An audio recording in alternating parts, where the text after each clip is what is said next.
Standards o NCCA, malabo raw itong mangyari.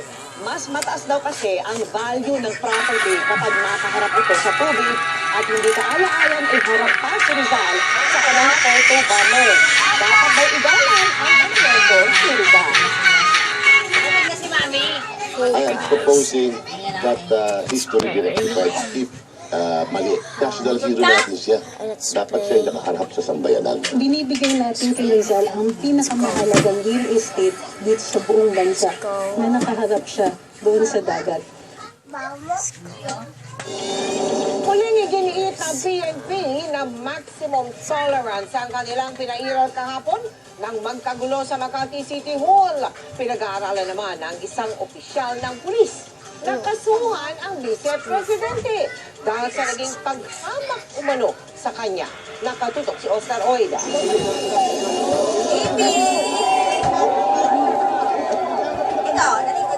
Ito ang sagutan ni Vice President Jejo Marbinay at Chief Inspector Gideon Ines Jr.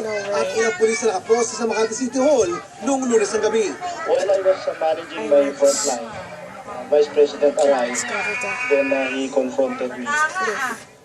So while I'm talking with him, bigla niya akong, I was collared, and he pushed me more or less 20 meters away from our front line.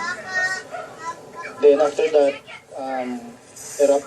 nagkaroon ng eruption, ng commotion, and then yung mga security personnel niya, they started binibdiban ako, then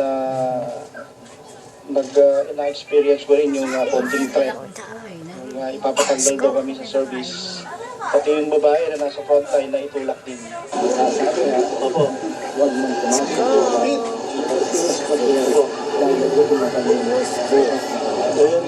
Wala po tayong sinasabi naman sir. Sinasabi ko lang sir. Opo. Si Senior Superintendent Elmer Hamias, samot-saring panlalait daw ang natanggap kay Binay. Kung totoo ang tingin daw ng Vice Presidente, ay isa siyang masamang pulis. Para saan daw ang papuri na ipinadala nitong liham noong 1999 noong MMDA Chairman si Binay at siya naman ay MPD Police. Sinasabi dito, if there were more of your kind in the police service, I'm sure that our country would be such a peaceful place to live and work in. Pinag-aaralan na raw ni Hamias na kasuhan ang Vice Presidente. Handa raw siya sa maaring kalagyan ng kanyang karera sakaling manalo si Binay sa 2016. Whatever will be. Kaya sira-sira. Pero di naman daw papadalos-dalos ang pamunuan ng PNP. Sa mga sundin ito, abala raw sila sa pangangalap ng ebidensya at impormasyon para matiyak kung sino-sino mga dapat kasuhan at kung ano mga kasong dapat isampa laban sa mga ito. Pero sa mga video pa lang daw, makikitang ipinatupad nila ang maximum tolerance. We would do everything and anything to not to escalate anymore any of the emotions. Nakita niyo yung ating mga police na advanced. They just covered themselves. And I really love all our men for exercising such restraint. Wala naman daw nakikita ang mali ang Commission on Human Rights sa ikinilos ng mga pulis at kung sa planong legal ng PNP. That's their right, although of course it's part of their functions to cooperate as the ones as keepers of the peace. But if some of them feel aggrieved, yeah, sure, they can file with the appropriate authorities in the proper cases kasi unruly na yung behavior ng mga ibang tao. Tinanggi naman ng Head of Security ng Office of the Vice President na nanakit sila ng mga pulis. Iniyak lang daw nila ang seguridad ni Binay at handa rin daw sila mag-cooperate sa investigasyon. Oscar Oida nakatutok, 24 oras. I am ready. GMA Weather, serbisyong totoo ng GMA News. Mga kapuso, posible maging bagyo yung low pressure area na binabantayan ng Pag-asa.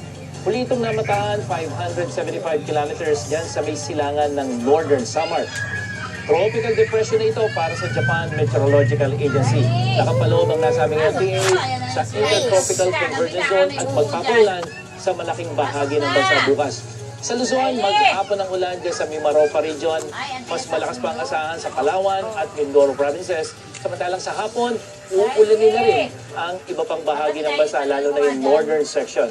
Sa Metro Manila, mataas ang tsansa ng ulan, lalo na pagdating sa hapon hanggang sa gabihan. Mula umaga naman, may tsansa ng ulan sa halos buong Visayas at sa Mindanao.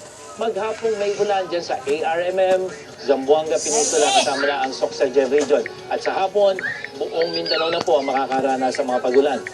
Patuloy naman nating binabantayan yung apat na sama ng panahon na nasa labas ng Philippine Area of Responsibility. Ayon sa US Joint Typhoon Warning Center at Japan Meteorological Agency, lalong lumakas at isa ng tropical storm ang bagyong may international name na Chanho.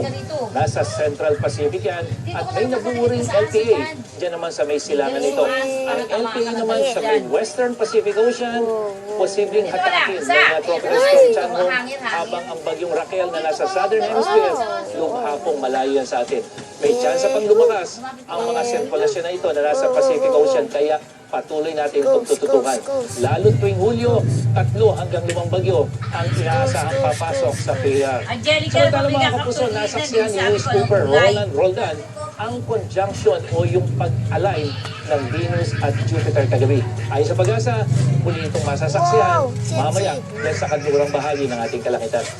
Yan ang latest mula sa GMA Weather. Ako po si Nathaniel Cruz. Magplano para sigurado. I am ready. Serbisyong totoo ng GMA News. Dalawang parking boy na nagagawa ng customer nagtutukan.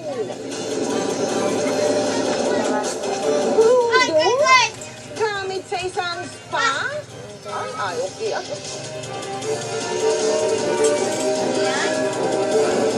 Kamustahin natin ang dating child actor na si Jiro Mando. Ano yan? Tutukan, lahat ang yan. Dito, sa 24 oras. Wish you could give your hair nourishment without it falling flat? Some women feel that nourishing hair products tend to make hair heavy and flat. Oh, you like that? New Dove Oxygen and Nourishment is different. Its unique range with oxyfusion technology provides oxygen-fused nourishment. Get the nourishment you need and the volume you want, with up to 95% more volume. New Dove Oxygen and Nourishment. Coffee Mate now gives you more free, more savings, more creamy, more creaminess every day. Grab more today. Pag mahimbing ang tulog every night, bawat umaga ay puno ng new first. New Pampers Baby Dry. Keeps baby drier hanggang 12 hours. New Pampers. Now with stretch tapes. Sulit padala 98. Sulit padala 68. Sulit padala 38. Sulit na sulit, kaya padala pa more. Union Domestic Padala. Kiel, let's get ready for school. Ito na. Oh. Ang dami na anak. But it's my homework, Mom.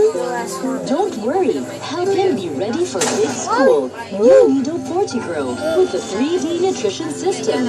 Essential nutrients to help him be mind ready Wow. Need help? Thank you. and best ready for school. School is reading. New Nido Fortigrow. Kaibigan, lagi tayong tututukan. Bye-bye. Isang masiyasan sa mga tayo na mamatahan. Pabalain ang bago lahat ng paraan mo kahit na malamahan. Pabalain ang di problema ang manjay. Breeze Liquid Detergent with stain action mula ibahit sa mancha. Pabulain, lamhan, bilis tanggal ang mancha. Breeze Liquid Detergent, 2 times more power than powder.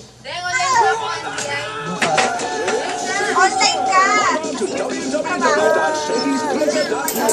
Sign 77777 or use the Shakey's app. It's Shakey's time. Anong lalagay? Anywhere. Kung akong masusunod sa anumang barkada, present ako. Oh, punta na ako dyan. Kasi sa TM, may pang-text ka na, pag 15 minutes sa pagtawag pa, 10 pesos lang. Kaya lipat pa sa TM. Akala ko wala lang kang career. Sa kanila. Dapat doon ako sa ano, sa staff. Parang teriyaki boy din. Rough and tangled hair, shampoo lang kasi ginamit. That's why I always condition with cream set after Hindi, may SCJ. Groomed hair reborn technology that deeply nourishes every strand and smoothens even the most tangled hair. Tapos yung ginawa nila dyan sa holiday, di ba yung buong taon, bilang nila kung ilan yung holiday. Umatak na 8,000 plus, divide nila sa 12. So monthly, meron pa akong nakukuhang monthly, kaya